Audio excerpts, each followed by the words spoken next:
अस्सलाम वालेकुम student, this is Arsalan Siddiqui, permanent faculty for QM at ARTD business school.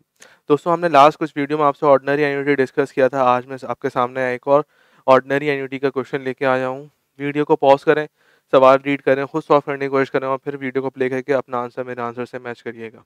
तो आइए सवाल को रीड करते हैं। सर, सवाल क्या कहता है कि PQ corporation has issued a bond of ₹600 million. अब सर, ये बॉन्ड उसने आज इशू किया है, एयर जीरो पे इशू किया। तो सर, एयर जीरो के अमाउंट को हम कौन सा अमाउंट बोलते हैं? सर, प्रिंसिपल की वैल्यू बोलते हैं। बिल्कुल sir. They carries annual interest rate of 10% per annum. Sir, interest की रेट कितना है? 10% है। और सर, कंपाउंडिंग क्या है? सर, कंपाउंडिंग है सेमी एनुअली। मैंने आपसे एक वीडियो में डिस्कस किया था कि अगर मल्टीपल कंपाउंडिंग होगी तो उसको किस तरीके से अकाउंट फॉर करेंगे। सर, आगे बढ़ते हैं। The bonds are redeemable in 2.5 years. Sir, bond जो रिडीम होंगे वो कब रिडीम होंगे? सर, 2.5 ईयर्स के अंदर रिडीम होंगे। सर, टाइम लिमिट कितनी है? Sir, 2.5 years. Interest as well as face value paid on maturity. Sir, ये सवाल का पहला पार्ट है। ये सवाल का पहला पार्ट है। इस सवाल के दो पार्ट्स हैं। आइए सर, दूसरा पार्ट भी रीड कर लेते हैं। Find the amount that should be deposited each month. That should be deposited each month. अब सर, ईच मंथ का मतलब क्या? हर महीने।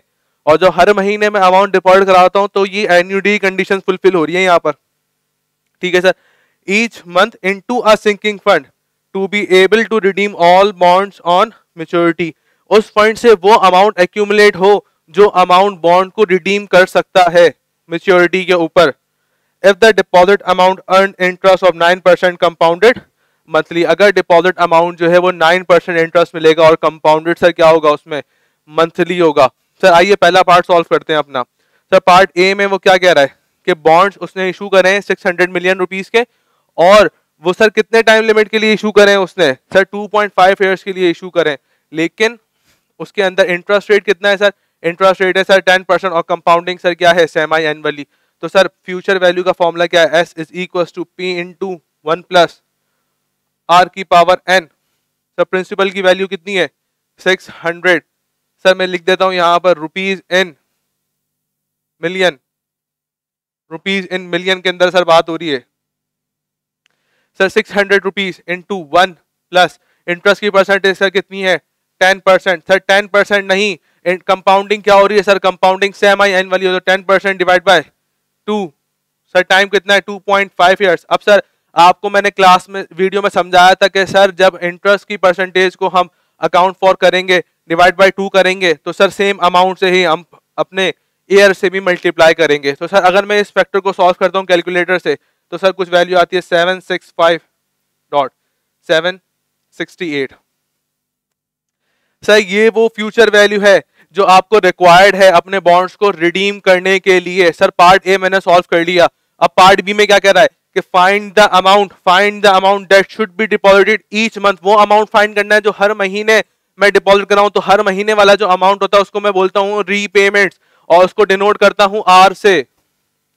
That should be deposited into a sinking fund enable to generate the maturity value. ठीक है sir. तो अब क्या करूं सर? मैं क्या करता हूं सर? फॉर्मूला लिखता हूं S is equal to R into 1 plus R की power N minus 1 over I. तो सर, इस केस में क्या मुझे फ्यूचर वैल्यू गिवन है? सर, बिल्कुल फ्यूचर वैल्यू गिवन है। अभी हमने निकाली है फ्यूचर वैल्यू। क्यों सर? सिंकिंग फंड से भी तो वही अमाउंट रिक्वायर्ड है जो बॉन्ड्स को रिडीम करेगा मैच्योरिटी के ऊपर। तो बॉन्ड्स को रिडीम करने के लिए मैच्योरिटी पे कितना अमाउंट रिक्वायर्ड है? ये वाला अमाउंट रिक्वायर्ड है। तो सर 7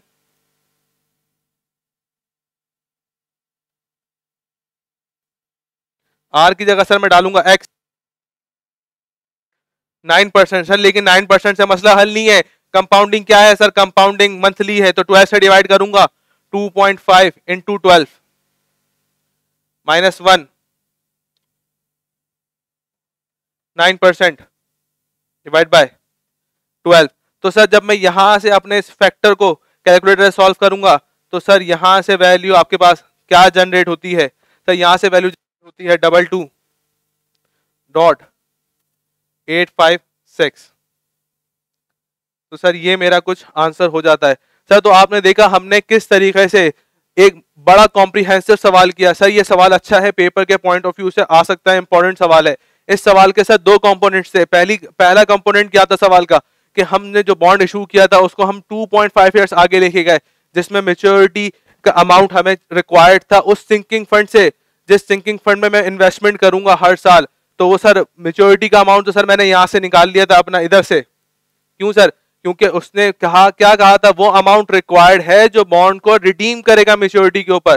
तो सर बॉन्ड को रिडीम करने के लिए ये अमाउंट रिक्वायर्ड है, तो सर यही अमाउंट उस सिंकिंग फंड से भी रिक्वायर्ड था, जब मैंने इसको एस की जगह पुट कर दिया और सर अपनी इक्वेशन को मैं फॉर्मूलेस कैलकुलेटर से मैंने सॉल्व कर लिया। इंशाअल्लाह ताला आप लोगों से नेक्स्ट वीडियो में मुलाकात होती है, तब तक के लिए अल्लाह हाफिज़।